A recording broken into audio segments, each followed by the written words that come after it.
अस्सलामु अलैकुम रहमतुल्लाहि व बरकातुहू। वालेकुम अस्सलाम व रहमतुल्लाहि व बरकातुहू। मैं आपका मैं सऊदी अरब से बात कर रहा हूँ। मेरी एक लॉन्ड्री की दुकान है, तो मैंने ये पूछना था कि मैं सब कपड़े जो है ना मिक्स करके धोता हूँ, तो उसके मतलब जो इजाजत मुझे नजर आ जाए वो तो मैं धो लेता हूँ अलग से, जो नजर नहीं आती है उसको ज़ाहिर है वो सारे मिक्स करके मैं धोता हूँ, तो इसके बारे में क्या है हमें जरा वो मुझे बता दें। देखिए, इसमें कपड़े पाक और नापाक यानी ये मुतअद्दिद कपड़े बैक वक्त धोने का अमल इनका है। अब ये कह रहे हैं कि नजासत नज़र आती है तो उसको मैं अलग से धो लेता हूँ। ठीक है। तो अब चूँकि जो इस तरह कपड़े वॉशिंग का जो काम करते हैं, तो चूँकि अब इनके मुतअद्दिद कपड़े बैक वक्त ये मशीन में डाल देते हैं। बड़ी मशीनें होती हैं और इनको इस बात का भी यकीन नहीं है कि कौन सा कपड़ा पाक है कौन सा नापाक है, ये धो रहे हैं। ठीक है। तो अब इनको इस अंदाज़ में धोना कि अब इनका यानी कपड़ा पे हाथ लगाएंगे तो हाथ नापाक ना हो जाएं, तो इस वसवसे में इनको नहीं पड़ना। ठीक है।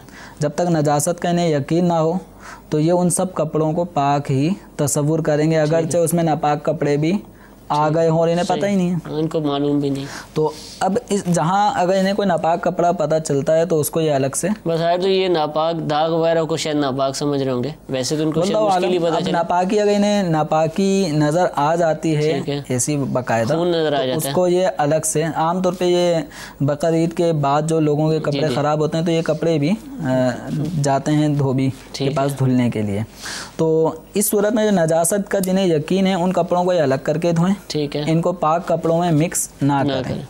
ठीक है, ताकि बकिया पाक कपड़े या पानी वो नापाक ना हो जाए, इनको अलग से पाक करें और अलग से पाक करने के बाद फिर इन्हें धोया जाए। और अगर इस तरह इन्होंने धोए और पाक और नापाक का इन्हें कोई इल्म भी नहीं है, ठीक है, तो इस सूरत में जो कपड़े धुल रहे हैं वो पाक ही तसव्वुर किए जाएंगे। अब सवाल ये पैदा होता है, जिस आदमी ने नापाक कपड़े दिए हैं उसको तो यकीन है, उसको पता था कि मेरे कपड़े नापाक, उसको पता है कि मेरे कपड़े तो नापाक गए हैं। ठीक है। अब जब धुलकर आएंगे कपड़े तो इस कपड़े देने वाले के लिए क्या हुक्म है कि क्या आया वो इन कपड़ों को पहन के नमाज पढ़ सकता है? सही।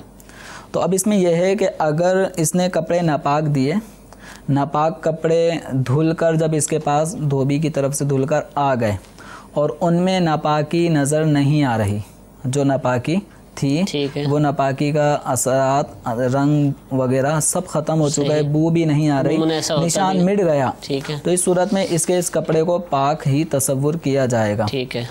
वजह इसकी ये है कि आम तौर पे चूँकि बड़े पैमाने पर जब मशीनों में कपड़े को डाला जाता है तो उसमें पानी की एक वाफिर मिकदार इस्तेमाल की जाती है। ठीक।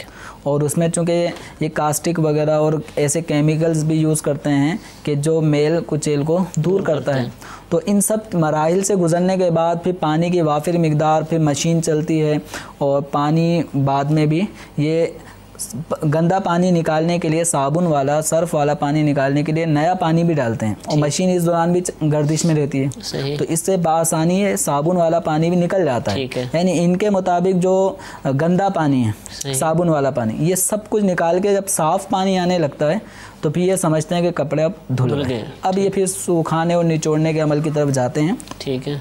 तो इन तरीक़ेकार को जब देखा गया, बाकायदा इस तबके से वाबस्ता लोगों का मशवरा हुआ, उनसे ये मालूमात हुई है कि कपड़े को धोने में यानी एक स्टैंडर्ड है और उसके मुताबिक कपड़े को धोया जाता है। तो जाहिर यही है जिससे ज़न्ने गालिब हो जाता है कि अगर किसी ने नापाक कपड़े इनको दिए थे धोबियों को और इस तरीके से वो मराहिल से गुज़र के आया है और नजासत नज़र नहीं आ रही तो कपड़ा पाक है। लेकिन बेहतर यही है कि अपने नापाक कपड़ों को पहले पाक कर लिया जाए, फिर धोबियों की खिदमत हासिल की जाए। तो ये तो आम तौर पर जो धोबी हैं ऐसे ही करते होंगे, लेकिन आपको भी मालूम है कि बाज़ धोबी धोते ही नाले के पानी से, इस तरह की मालूमात, नालों के करीब धो रहे होते हैं। अब पाक पानी भी होता होगा लेकिन वो करीब में नजासत वगैरह होती है। पता भी कि मेरा धोबी जो है जिससे मैं धुलवाता हूँ वो मशीनों से नहीं धोते, हाथों से धोते हैं। तो सदरुल शरिया अलैहि रहमत से कुछ सवाल इसी तरह का किया गया था। ठीक है। कि वो इधर इस तरह धोते हैं, पानी गंदा भी बह रहा होता है और इस तरह, तो आया वो कपड़े मुस्लिम गैर मुस्लिम सबके कपड़े होते हैं और धोने वाले गैर मुस्लिम भी होते हैं, तो कपड़ा पाक होके आएगा नहीं आएगा। तो आपने फरमाया कि नजासत के अगर असरात कपड़े अब धुलकर आए तो नजासत का असर निशान वगैरह कुछ भी नज़र नहीं आ रहा तो कपड़ा पाक ही कहलाएगा। ठीक है। पाक ही माना पाक ही हो, ठीक, बेहतर ये कि पाक करके ही दिया जाए। मुझे अपनी और सारी दुनिया के लोगों की इस्लाह की कोशिश करनी है इंशाअल्लाह अज़्ज़ा वजल।